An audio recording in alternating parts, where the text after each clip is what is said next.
Pero bago ang lahat, gusto ko lang sana ipaalala sa mga miyembro at sa ating kagalang-galang na bisita na ang tatalakayan natin ngayong araw ay ang budget ng Office of the Vice President at ang usaping paggastos ng opisina ng ating pangalawang Pangulo.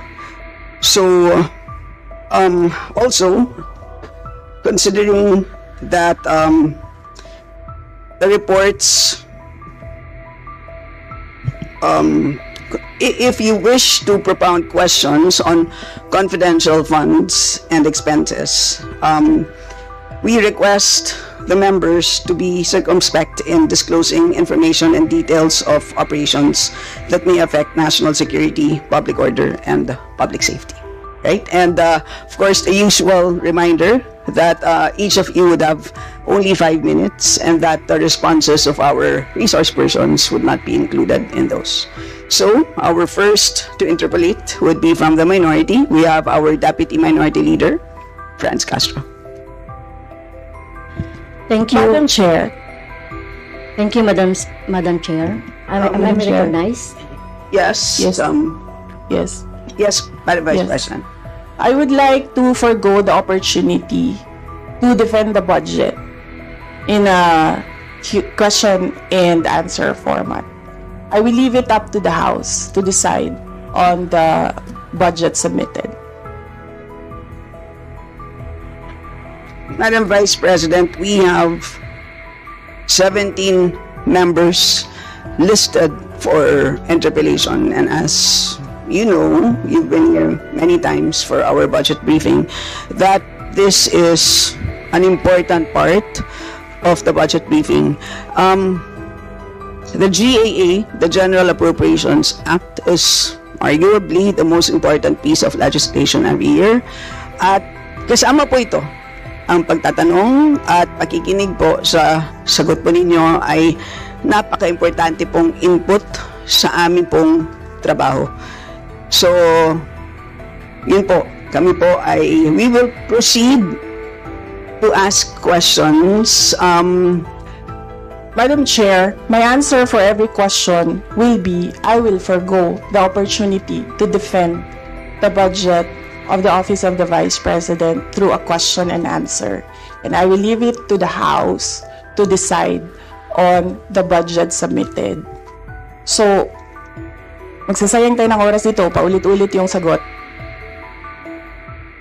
That is acceptable to us. Unless I hear any objection, that is acceptable to us. Okay. Because it is, I believe, karapatan din po ng bawat Pilipino na marinig po nila ang katanungan po ng 17 po na nakalista sa ngayon. Palagay ko, kung meron pong dadating dito, baka dumagdag po. Pero marami pong issues na hinaharap po tayo ngayon. Kayo po mismo, nakikinig po kami sa inyong speech po kanina, kahit na hindi po siya related po sa ating budget. Marami pong na-spark na mga tanong, kaya palagay ko, kaya nga sinabi ko kanina, ilimit natin ang mga tanong tungkol sa budget. So, yun po. So, kung kayo po ay binigyan po namin ng pagkakataon na i-share po ang insights, kami po ay magsasabi din po ng aming mga katanungan. So, with that, the Deputy Minority Leader, Madam Franz Chair, Castro, may now proceed. With all due respect, I will not Madam repeat Chair. my question every time, my answer every time there is a question. And may I seek permission that every time there is a question, that is my answer. Madam Chair, I will call you and you can do as you please, Madam Chair. But I will recognize you. Okay. And then, Madam Chair, may I be given the opportunity to explain why I will not and I will forgo the opportunity to defend the budget in a question and answer in the committee and leave it to the House of Representatives to decide on the budget submitted. Madam Chair, Madam point of Chair. order. Kasi po, tapos na ang presentation time kanina. So that was the opportunity for the resource person para magsalita. So now we have formally entered the interpellation period. So mas mainam po na pakinggan na ng Vice Presidente ang tanong na ating mga House members. Tama po. So, the Chair agrees with the Honorable Chair. Manuel. Excuse me, We will proceed with the question, and Excuse me, Madam Chair. Wait or order. please wait to be recognized, sir. So, we will proceed That's my at this point point. of order, Madam Chair. And what is your point of order? May we know the rule on which your point of order is based? The Honorable Bautista, may we know the rule on which your point of order is based? Because the Vice President already manifested that Kindly, sir, present the rule so we can rule accordingly. What is the rule on which your point of order? What is the point of order first and the rule on which this is what's the based? point of order also of Congressman Raul? If you will question Yes. me, my point of order, you have to also to question the point of order of Congressman Raul. So we will make the Honorable Manuel repeat his point of order and the rule, because this is clear based on the rules that we approved during our first hearing relating to the budget. So please repeat that. Madam Chair, ang point of order natin ay bata yun sa paano ang rules of procedure natin sa Committee on Appropriations na after mag-present ng ating mga resource persons, they are given time, kung may slide sila, may video sila, may speech sila, nasa kanila po yun.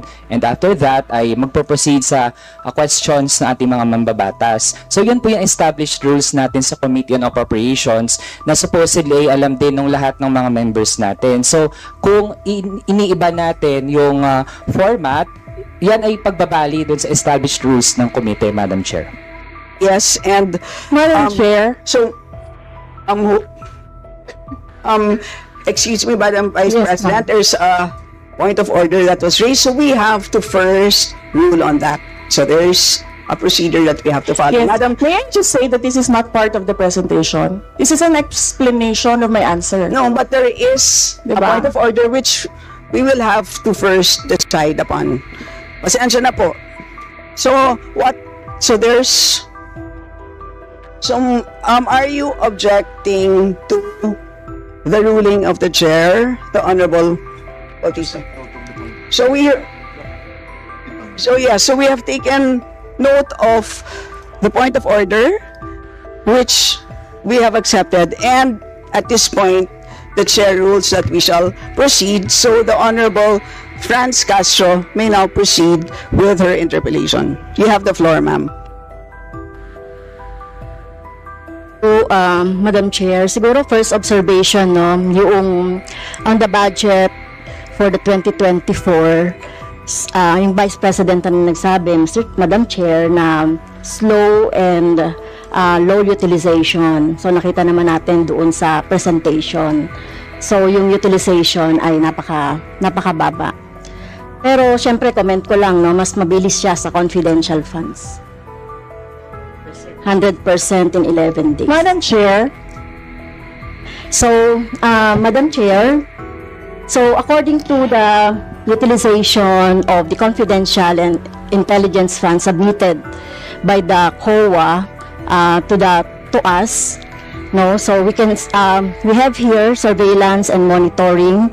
Sabihin ko lang, Madam Chair, no, yung purchase of information out of 125 million confidential funds in 2022, purchase of information 14 million, payment of reward 10 million, rental and other incidental expenses relative to the maintenance of safe houses 16 million, purchase of supplies 35 million, provision of medical and food aid 40 million, payment of incentives or traveling relative to confidential operations 10 million. So a total of 125 million conducted surveillance in 132 areas in 11 days. So 100% utilization. Madam Chair, I have also here a report about the notice of disallowance. According to the notice of disallowance, the COA disallowed 73,287,000 out of 125 million confidential funds used by the OVP in 2022. So this is 58.63% of the 125 million. So can you confirm, the Vice President? Madam Vice President. Madam Chair, since you allowed her a snide comment, you will allow me a snide comment as well. So my question Diba? is, Madam, can you yes. confirm? Yes. Yeah, okay. Diba? Okay. Yes, Madam Chair. So May I, before you proceed, may I remind both our guests and our resource You should have reminded persons her when she said the refrain line, diba? I called your attention, Madam Chair. You did not recognize me. So, ngayon, sasabihin ko na, if you allowed her that, you allowed me a snide comment as well. I don't recall hearing a snide comment, Madam Vice President. Ang snide comment, that's a matter of judgment. So please proceed with Secretariat, Please Madam proceed, Chair, ma'am, I would like the with your- Secretariat to repeat the first 3 lines of the comments. well, a point of order, Madam Chair. Point of order, Madam Chair, kasi parang So let's please proceed with the answer. point of order, Madam Madam Chair, kasi parang siya yung nagpe-preside eh. Yeah, that's right. Kasi inuutusan Madam mo yung Vice President. secretariat natin sa Committee on Appropriation. Yes. Alam mo, Some ano, order, di ba? So, please. okay, Yes, thank you, Madam Madam Vice Chair. President, please proceed with the response. There's a question. Please proceed with the response. Madam Chair, I do not understand bakit a person convicted of child abuse is still sitting in a seat. Point of Of the order, House of Madam Chair, ito yung sinasabi Representatives. natin na dinadivert ang usapan sa ating budget hearing. Kung nagawa po niya yan sa Senado, Madam Chair, dapat hindi natin yan pahintulutan dito sa Kamara. You allowed her a snide comment and then you will not allow Please wait a to be snide recognized. comment? Excuse me, our members and our guests. I warn you. Please wait Don't to go be to this rabbit hole. Please wait to be acknowledged before you speak. Okay, so at this point, Honorable Manuel. Yes, Madam Chair, again, it's another point of order kasi kapag may mga deliberation tayo, we should stick to the topic. Hindi pwede, Madam Chair, na dinadivert natin yung usapan para hindi natin sagutin yung tanong ng mga mambabatas natin. This is actually the best opportunity, formal proceedings, nakikita po ng publiko para malaman anong sagot ng Vice Presidente. So hindi po natin napapayagan ang ganong mga argumento na hindi naman tumutumbok dun sa topic natin. So, Madam Vice Chair, President, there's I a will make this question. easy So for you. Please make Sige, ma'am. your responses direct to the point. Sige, ma'am. I will make this easy for you. What rules are we using for this budget hearing? We have our rules Yes, ma'am. adopted by the Committee on Appropriations. Right, okay. We searched for that rule. So, we only found the general rules. So, we have a copy of the rules for the budget hearings. Well, as far as I'm concerned, mas importante ang rules para sa amin. Kayo po, ang kailangan nyo lang marinig is yung acknowledgement for you to begin to speak. Yun lang po ang pinaka-importante para sa guests. Sa totoo lang po. Yes, ma'am. So, ang pinaka-importante, yes, you may proceed. At saka po yung adjournment. Yun lang po. Yung termination po. Yun ang pinaka-importante lang po. For the rules, yun ang ay importante para sa members. But we may provide the copy to you. Yes, So ma'am. please proceed and answer the May we question. request a copy? Yes, absolutely. But Yes. please